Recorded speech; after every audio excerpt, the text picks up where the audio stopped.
"Step away from the vehicle," she shouted, holding up her phone like it was a badge.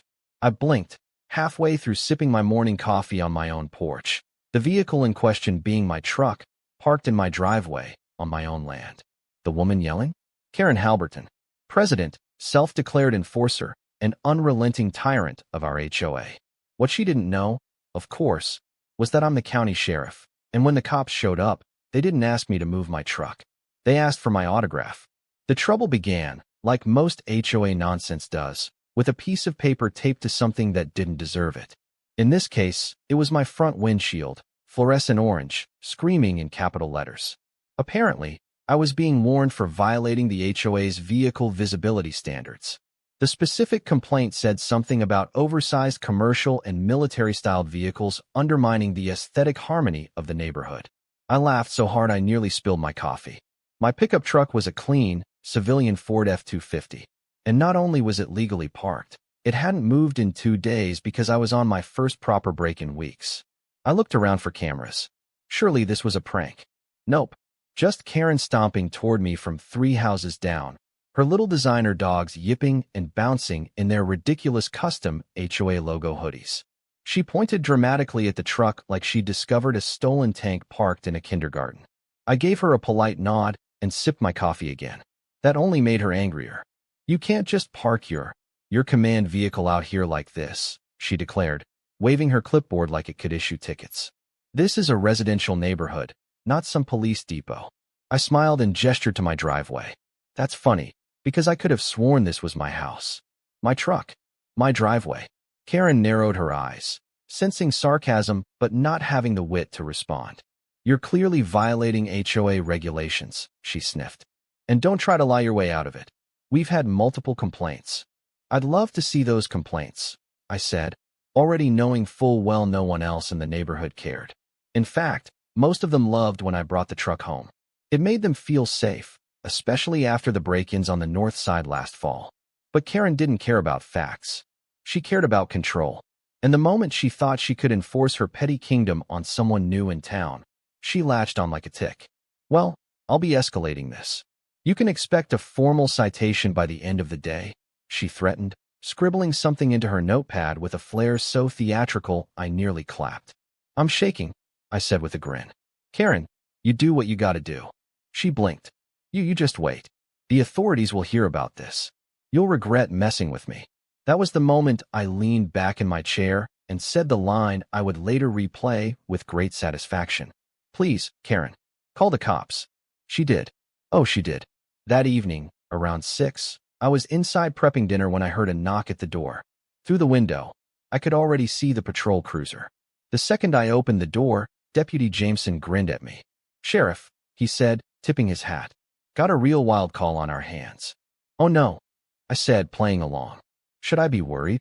Well, there's apparently an unidentified man in a suspicious military vehicle intimidating the neighborhood. We both laughed so hard I had to hold the door frame. Karen was on the sidewalk, watching this all unfold with smug triumph, until she saw us laughing. Her face twisted like a pretzel. Jameson looked over at her and nodded. "Ma'am," he said, walking toward her. "This truck here belongs to Sheriff Connors. You know, the elected head of law enforcement for the entire county." Karen's mouth opened then.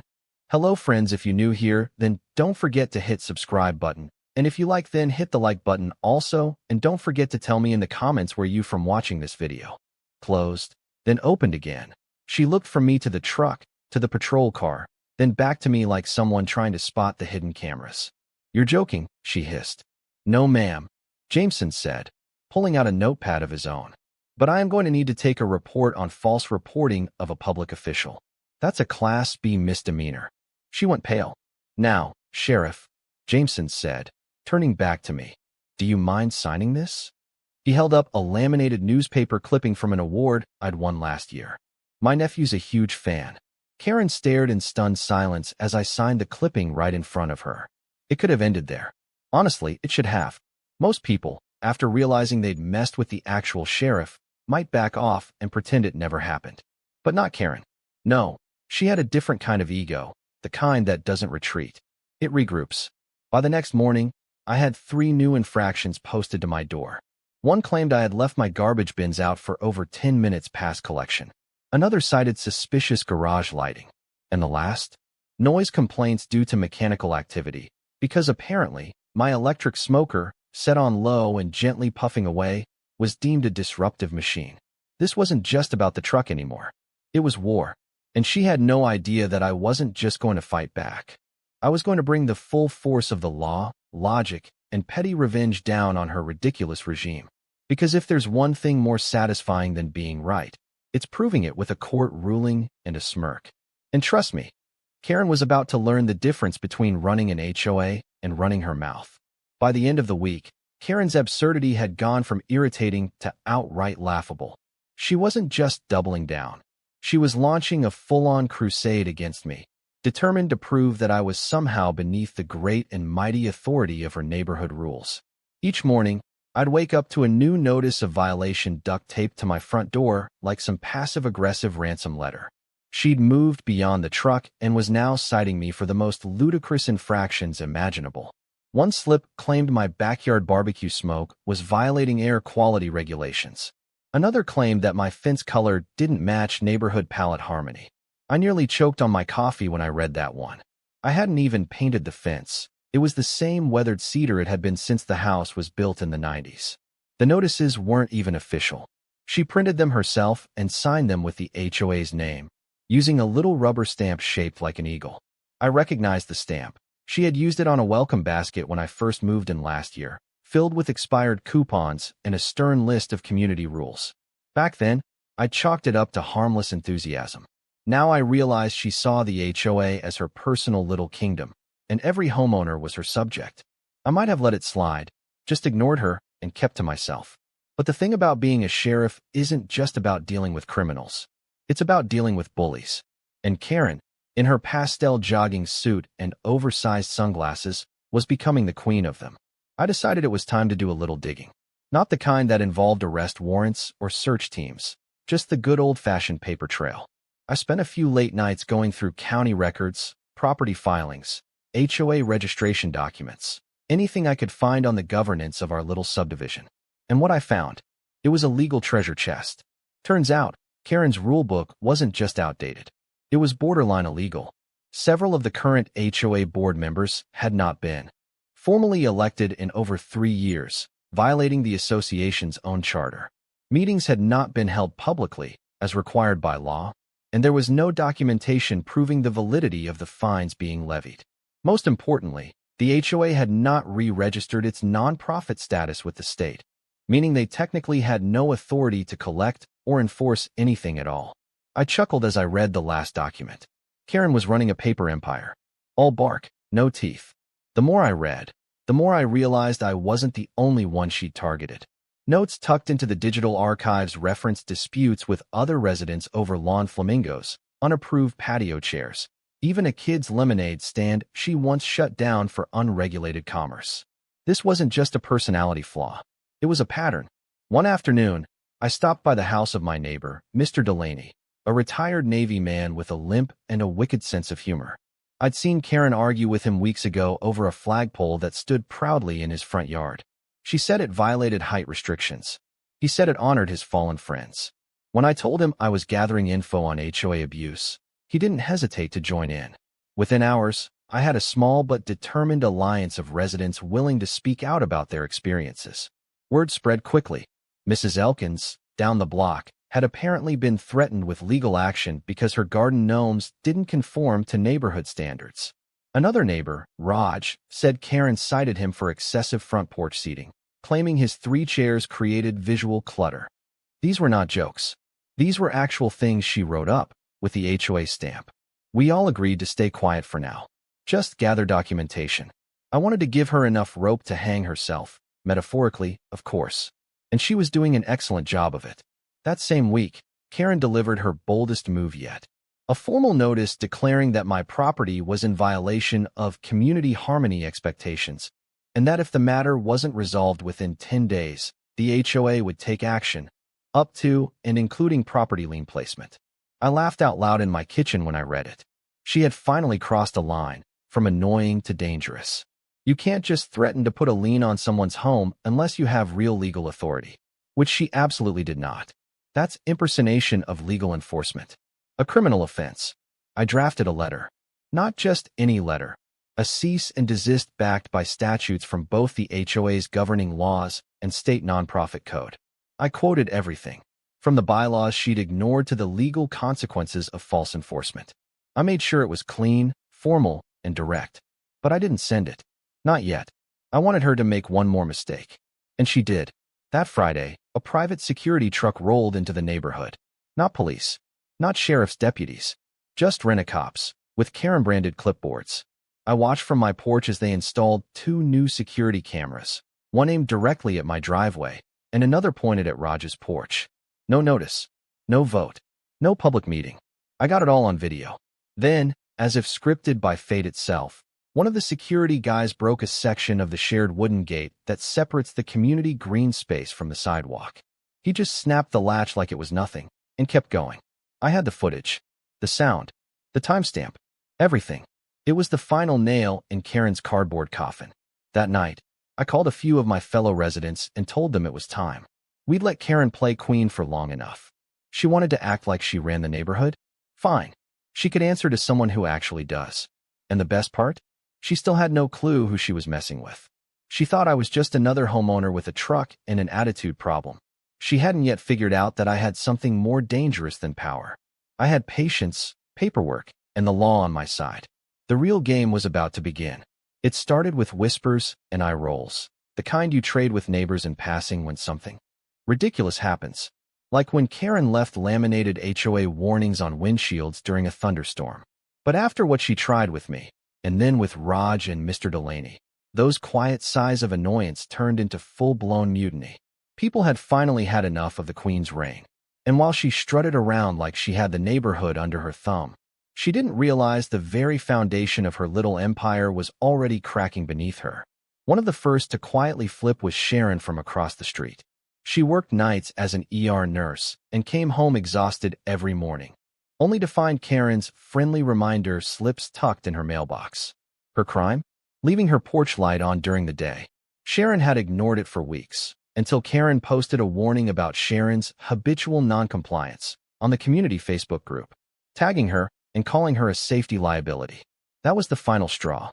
Sharon showed up at my place the next afternoon with a stack of papers and a furious glare. Turns out she'd been documenting every interaction too. We added it to the file. By this point, I had more than enough evidence to take formal action, but I didn't want to act alone.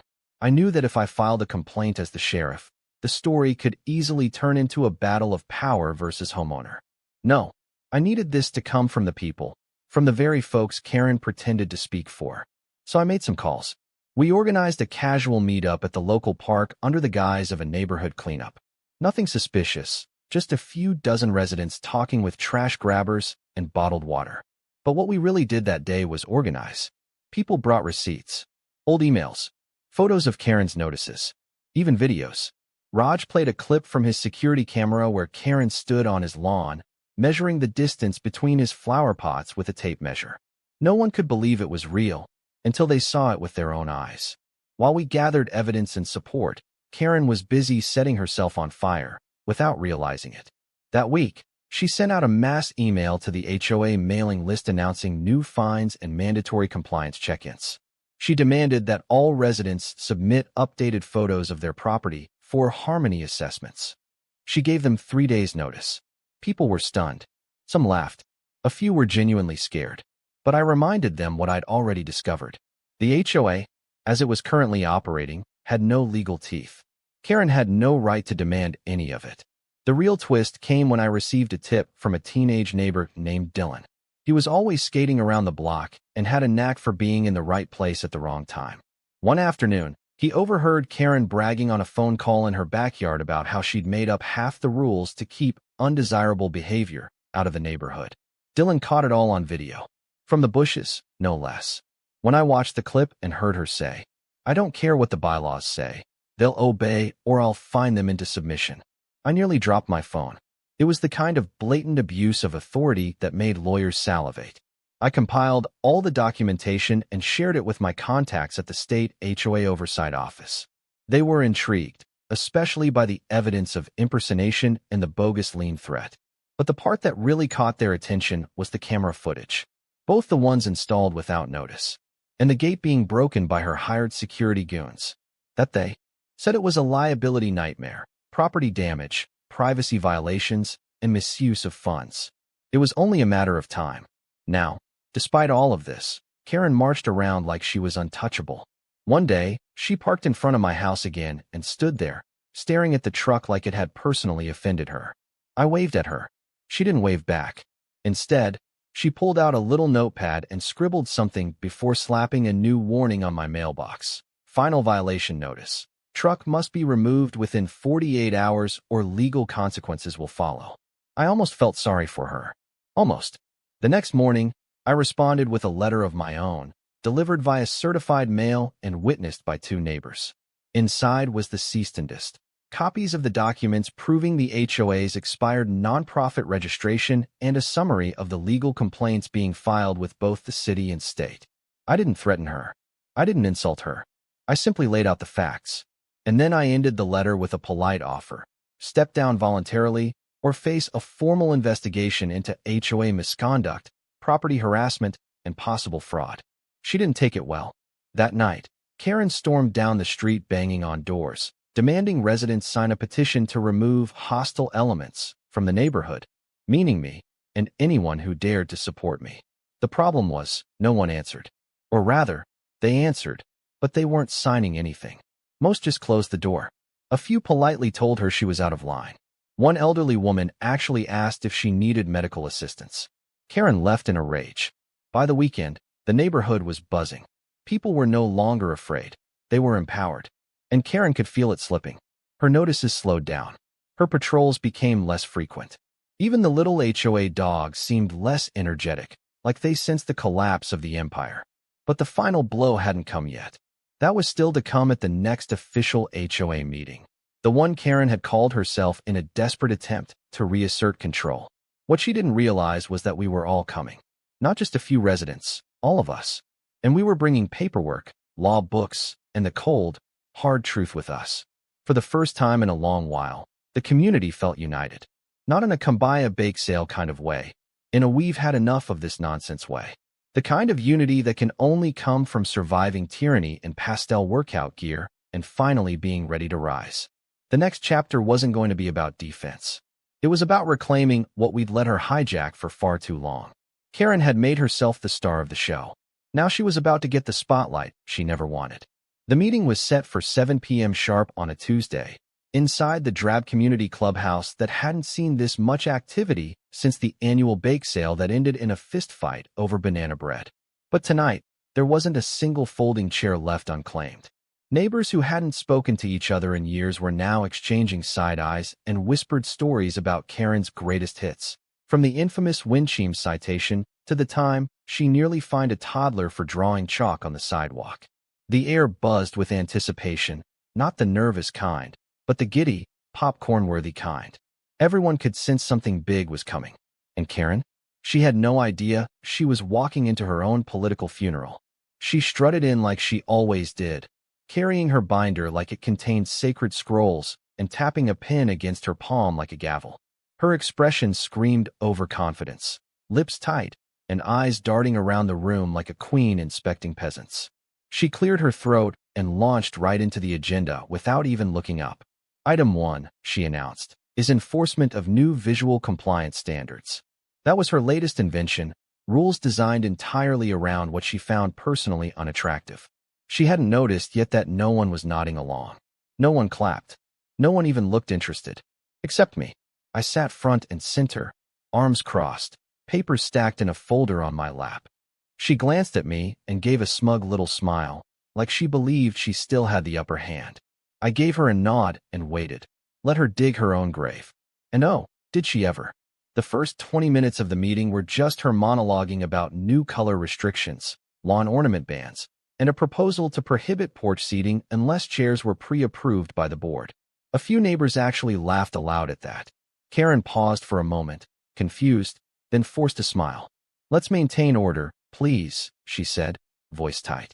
That's when I stood up, slowly, calmly, with the kind of authority that didn't need to shout. "Madam President," I said, deliberately using the title she insisted on in every HOA email. "Before we move forward with any new business, we need to address a few legal issues regarding the current board." Her pen stopped tapping. The room hushed. I continued. "I have here," I said, holding up my folder, "evidence that the HOA's nonprofit status has not been renewed in over 2 years. According to state law, that means this board has no legal authority to enforce fines, approve architectural changes, or collect dues." Someone in the back gasped. Karen blinked rapidly. I flipped through the documents and kept going. "Furthermore, I have minutes from the last official board election, which was held 3 years ago, well beyond the term limit outlined in the HOA charter. That makes the current board, yourself included, invalid." A ripple of murmurs moved through the crowd. Karen tried to interject, but I raised a hand slightly, and she stopped. That alone told everyone everything they needed to know about who really held the power in the room. As if that weren't enough, I said, flipping to another page, "We have multiple documented instances of unauthorized surveillance installations. Cameras pointed at private property without consent, installed using HOA funds without a community vote. And I've personally witnessed private contractors damaging shared property under the board's direction." Karen finally snapped. "This is outrageous. You're not a lawyer. You can't just show up and hijack an HOA meeting." I smiled. "No, I'm not a lawyer. I'm the county sheriff." That sentence landed like a grenade. Half the room gasped again. Someone actually said, "Wait, what?" out loud. A few clapped. Karen stood frozen, eyes wide, mouth slightly open. "I didn't want to play that card," I continued. "But given the severity of what's been happening here, I need everyone to understand how serious this is. Harassment, impersonation of legal authority, unauthorized fines. These are not just annoying. They're crimes." Karen's face turned from red to white to a shade of green the first didn't think humans were capable of. She opened her mouth again, but this time, she didn't get the chance to speak. Sharon from across the street stood up and said, "I second the motion to dissolve the current HOA board and call for an immediate re-election." And just like that, people started clapping loudly. Others stood up to show support. Karen tried shouting over them, but her voice was drowned out in the flood of applause and shouts of yes. And finally, the other 2 board members, both clearly just Karen's yes men, looked at each other, then quietly slid out the side door. Cowards, but smart cowards. It took a few minutes for order to return. When it did, I stepped aside and let Sharon take the floor. She, along with Raj and a few others, formed a temporary committee to oversee a fair election. We laid out guidelines, set dates, and encouraged every resident to vote. Open ballot, anonymous submissions, the whole 9 yards. This wasn't just about removing Karen. It was about restoring trust. Karen, meanwhile, sat down hard in one of the metal chairs near the corner, stunned and silent. She didn't say another word for the rest of the night. When the meeting ended, she left without even collecting her binder. Outside the clubhouse, people gathered in small groups, chatting and laughing like neighbors at a block party. There was relief in the air. Lightness, for the first time in a long while. People weren't afraid to sit on their porch with the wrong color cushion or let their kids ride bikes without getting harassed about helmet reflectors. It was more than a win. It was a cultural shift. As I walked to my truck, Raj jogged up beside me. "Man, that was something else. You really brought the hammer down." I shook my head. All I did was give her the rope. She tied the knot herself. He laughed. "Still, you're a legend now. Don't be surprised if you get nominated for HOA president." "Hard pass," I said with a chuckle. "I already run the county. Let someone else handle the flower pots." As I climbed into my truck, I looked back at the clubhouse one last time. The lights were still on, but the place felt different now. It no longer belonged to a tyrant in tennis shoes. It belonged to the people again, to the community. And as far as I was concerned, justice had been served, with a side of poetic timing. Karen's silence didn't last long. A few days after the meeting, she reemerged, though no longer with the smug swagger she once paraded down the sidewalks. Her posture was different now, shoulders stiffer, movements more calculated. But she wasn't done. The meeting had wounded her pride, but it hadn't destroyed the one thing she couldn't live without: control. So, in a last-ditch attempt to claw her way back into relevance, Karen decided to sue. Not just me. The entire neighborhood committee that had voted her out. Her claim: harassment, defamation, and unlawful removal from her elected position. She even hired a fly-by-night attorney she found online, who advertised in the local classified section under discount divorces and pet custody consultations. That should have been a red flag for her. But Karen had never been known for wisdom, just persistence. When the official paperwork showed up on my doorstep, delivered via courier in an envelope so dramatically stamped confidential, it looked like it came from a spy movie. I didn't even blink. I sat down with a cup of coffee, read it over once, and smiled. The suit was riddled with errors, spelling mistakes, and legal claims that barely made sense. She'd submitted screenshots of HOA meetings with red arrows drawn in MS Paint. One piece of evidence was a blurry photo of me parking my truck, which she had captioned, "Intimidating presence." The judge wouldn't even need 10 minutes with this circus. Still, I did what any reasonable person would do. I called the county legal team and sent over the document.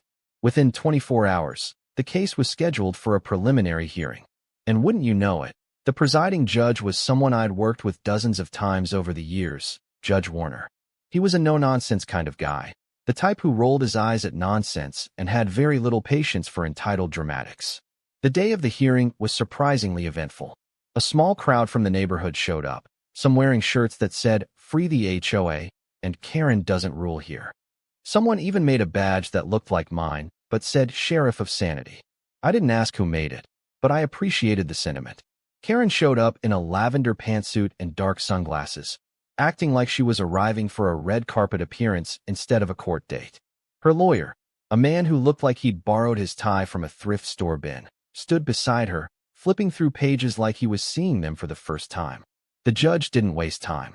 After listening to Karen's rambling 20-minute monologue, which included accusations of mind control, neighborhood collusion, and at one point me running a shadow government, he finally leaned back in his chair and said, "Ma'am, this isn't even close to a legitimate case. If anything, the court could consider sanctioning you for wasting time and filing in bad faith." Karen's mouth dropped open, but he wasn't finished. He turned to me and said, "Sheriff Connors, would you like to countersue for harassment or damages?" I shook my head. "No, Your Honor. I think being exposed publicly for what she's done is more than enough." He nodded. "Very well. Case dismissed with prejudice." It was over in less than 30 minutes. Karen stormed out of the courtroom without a word, sunglasses still on, clutching her binder like a life raft. Her lawyer looked relieved to be done and practically sprinted to his car. The rest of us left the courthouse feeling lighter, vindicated, and to be honest, a little amused. Karen had played her final card and lost. But the story didn't quite end there. About a week later, I got a phone call from a city official I knew. Apparently, during the review of Karen's filings and her past use of HOA funds, someone had flagged inconsistencies in her financial report. The state's HOA Regulation Board launched an inquiry. Turns out, Karen had been using HOA funds to pay for personal expenses, printing flyers for her dog grooming business, reimbursing herself for gas on non-HOA errands, even writing checks to vendors that didn't exist. When the investigation concluded, the findings were forwarded to the district attorney's office. Karen was officially under investigation for embezzlement and tax fraud. I didn't gloat much, but I may have smiled a little when the news broke in the local paper. Her mugshot didn't have the smug expression we'd all come to recognize. It had something else entirely: defeat. The woman who once barked at neighbors for minor code violations was now facing charges that could land her in real legal trouble. The neighborhood threw a block party the following weekend, not in celebration of her downfall, at least not officially, but in recognition of a new chapter. One without paranoia, without threats taped to doors, without the constant fear that wind chimes or mismatched flower pots would earn you a citation. People grilled burgers. Kids rode bikes without getting glared at. Someone brought a karaoke machine. Sharon sang a rousing version of Hit the Road Jack, and no one needed clarification on who that was about. As for me, I sat in a lawn chair with a soda in hand, watching the neighborhood come back to life. Raj walked by with his dog and gave me a thumbs up. Mr. Delaney cracked a joke about how peaceful things were now that the HOA dogs weren't patrolling the sidewalk. Even Dylan, the The teenager with the spy footage stopped by to tell me his video was going viral online. "You're a meme now, Sheriff," he said, laughing. I could live with that. The temporary committee held official elections 2 weeks later, and while I was nominated unanimously, I politely declined. "I already have enough paperwork," I said, grinning. Instead, the role went to Sharon, who promised transparency, fairness, and absolutely no tape measures on private lawns. The new board agreed to toss all previous fines, remove all invasive cameras, and re-register the HOA properly with updated bylaws that required community votes on major decisions. Peace returned to our little corner of the world, not just the kind that comes from silence, but the kind that comes from knowing you stood up to a bully and won. Karen had tried everything to control us. She threatened, manipulated, lied, and bluffed. But in the end, she forgot one simple truth. Real power doesn't come from clipboards or petty rules. It comes from people who care enough to fight back and know how to do it right. And as for my truck, it's still parked in the same spot, clean and shiny. Sometimes I catch neighbors stopping to admire it. One even asked if they could take a picture next to it, saying it felt like a symbol now. I told them, "Sure, just don't block the mailbox. You never know who might be watching."